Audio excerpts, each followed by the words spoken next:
The Galactic Council had ruled the stars for over 10,000 years, untouchable, unquestioned, and feared. When humanity emerged from its cradle and began expanding across the stars with unmatched speed and ingenuity, the Council watched with growing alarm. Earth refused to kneel, refused to ask permission, and most terrifying of all, Earth was winning. Colonies thrived where others failed. Technologies that took empires centuries to refine were reverse-engineered in a matter of months, and so the Council made a decision to threaten Earth into submission before it was too late. But Earth didn't flinch. There was no emergency summit, no panic defense mobilization, no desperate calls for allies. Instead, Earth responded with a message so calm, so unnerving, it shook the Council more than any warship ever could.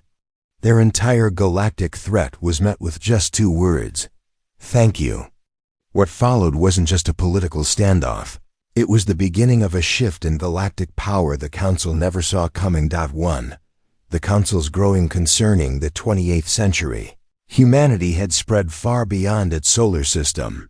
What had once been a single species confined to one blue planet now spanned over a dozen star systems, each colony thriving with Earth-born determination. From the icy settlements of Europa to the desert colonies of Tau Ceti E, humans did what they'd always done best: adapt, survive, and expand. But this growth didn't go unnoticed. The Galactic Council, a multi-species alliance that had governed known space for over 10 millennia, had maintained peace through a strict hierarchy of laws and power structures. No species had ever expanded so quickly, so aggressively, and certainly not without the Council's oversight. Most civilizations required thousands of years to reach the Council's level. Humans had done it in just 200.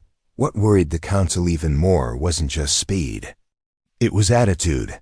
Earth hadn't applied for Council membership.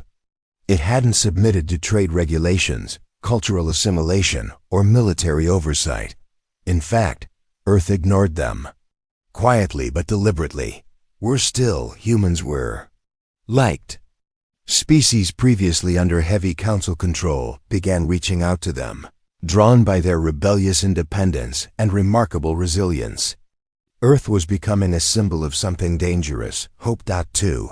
The Declaration. The Council met in full session aboard the station Helix Prime, a moon-sized fortress orbiting the gas giant Zorith in Sector 9. Delegates from 47 species gathered beneath glowing banners and atmospheric fields, debating Earth's actions with increasingly raised voices. The lead voice belonged to Councillor Vyrix, a hulking reptilian from the warlike Drex Dominion. They defy the natural order. They destabilize balance. If we do not act, the Council itself will fracture. A resolution was passed by narrow vote. Earth was to receive an ultimatum: either submit to Council governance, cease all militarization and limit its colonization, or face the full consequences of defiance. The message was sent through official channels. It was clear, concise, and brutal in tone. Every human colony would be placed under immediate supervision. All fleets would be grounded. Any resistance would be met with overwhelming force. It was, in essence, a threat of war. 3. The response back on Earth. The message was received at the United Terran Directorate headquarters in Geneva. The Council of Human Representatives, military, scientific, diplomatic, read the transmission in stunned silence. Not because they were afraid, but because it confirmed something they had suspected for years. The Galactic Council never wanted peace. It wanted compliance. Director Alan Voss, a veteran of the Europa Reclamation Campaign and now head of Earth Defense, was the first to speak. "They finally said it," he murmured, pushing the tablet away. "They're not worried about U.S. breaking the rules. They're worried we'll rewrite them." Others in the room expected a detailed military strategy, or at least a public broadcast. But Voss just smiled and tapped out a reply. It read, "Thank you for confirming our fears. We'll proceed accordingly. No insults, no threats. Just a calm, cutting acknowledgement."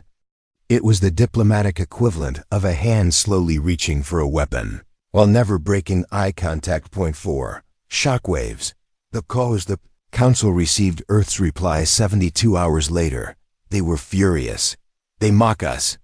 Counselor Vyrix roared, but not. Everyone saw it that way. Ambassadors from the Ellerin Compact, the Vodran Collective, and even the once neutral Miri clan saw Earth's message as something else: controlled, confident, powerful. And that terrified the Council more than any war fleet, because behind those 6 words was a truth the Council had tried to hide for centuries, that their unity was built on fear, not consent. And Earth, with its decentralized networks, adaptable tech, and fierce cultural independence, was immune to that fear. The political cracks began to show. Some species started holding internal referendums on whether they should follow Council mandates at all. Whispers of independence swept through border systems. Quiet messages were sent to Earth, asking subtly what humanity's intentions really were. Earth didn't respond publicly, but privately. It began preparing. 5. Humanity's preparations. Humanity didn't build the biggest ships in the galaxy, but they built the smartest. Their latest class of battlecruisers, the Lancer X, used adaptive AI-assisted targeting systems capable of tracking faster-than-light trajectories. Their armor was made from synthetic graphene composites layered with energy displacement fields. Their stealth systems? Borrowed and improved from alien tech decades earlier. But Earth's most powerful asset wasn't its ships. It was its people. Humans had developed specialized combat divisions for every environment. Orbital Rangers, Plasma Troopers, Exogravity Commandos. Their elite units, like the Black Watch, were known to operate undetected in hostile space for peace for months, even years. They weren't the most advanced species in the galaxy, but they were the most unpredictable. And that made them dangerous. 6. The Council makes a move in a desperate show of strength. The Council dispatched a diplomatic fleet of 300 ships to Sol System orbit, ostensibly for talks, but heavily armed. Their arrival was recorded across human colonies. People braced for invasion. But instead of responding with a defense array, Earth did something stranger. It sent coordinates, not of military installations, but of a station orbiting Titan set up for a diplomatic banquet. The Council was confused, suspicious, but they couldn't refuse. Delegates arrived cautiously. What they found wasn't groveling, it wasn't fear. It was calm. Earth's envoys greeted them with politeness, but no submission. Each delegate was handed a small black box. Inside were data drives, technical readouts of Earth's undisclosed weapon platforms. Antimatter lances, quantum detonators, microgravity collapse mines, all real, all tested. And then on the bottom of each box, a message: we didn't want this. You forced our hand. 7. The dominoes fall. Within a week of the banquet, 3 Council species issued official statements of neutrality. 2 others began secret trade agreements with Earth. 1. A long-oppressed species called the Kalari declared open rebellion, backed by Earth's covert advisors. The Council's power was unraveling faster than it could react. Its own members were splintering. Earth hadn't fired a shot. It hadn't issued a single formal demand.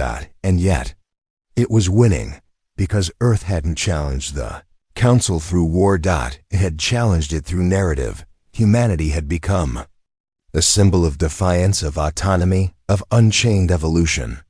And the galaxy, long silent under Council pressure, was finally listening. 8. A new order faced with growing insurrection, internal divisions, and Earth's steady rise. The Council tried one final tactic: negotiation. They offered Earth-limited Council status, trade routes, autonomy with oversight. Earth declined. Instead, Earth proposed a different kind of alliance, not based on control, but on cooperation. One by one, species began leaving the Council, some quietly, others with fire. They joined Earth's new interstellar forum, the Union of Sovereign Systems. where each civilization retained its independence. For the first time in 10,000 years, the galaxy had a choice. Not between war and peace, but between fear and freedom. 9. The final word. In his final address to what was once the Galactic Council, Director Voss appeared via Hala, calm as ever. He didn't gloat. He didn't threaten. He simply told the truth. You sent us a threat because we scared you. Not with our weapons, but with our will. You feared we wouldn't obey, and you were right. But we never wanted your collapse. We wanted clarity. So thank you for confirming what we always suspected. That the galaxy doesn't need rulers. It needs partners. He closed the address with a final gesture. A new Earth directive. No conquest. No empire, just one promise. We will help those who ask. And we will defend those who can't. But we will never kneel. Legacy years passed. The old council dissolved. A new era emerged, uneasy, chaotic, but freer. Humanity never became rulers. That was never the goal. Instead, they became something stranger. A stabilizer. A deterrent. A mirror held up to the galaxy, reminding it that obedience was not the same as peace. In every now and then, in old council records and dusty diplomatic archives, someone finds Earth's original reply. 6 words. No threats. No anger. Just quiet, unshakable resolve. Resolve.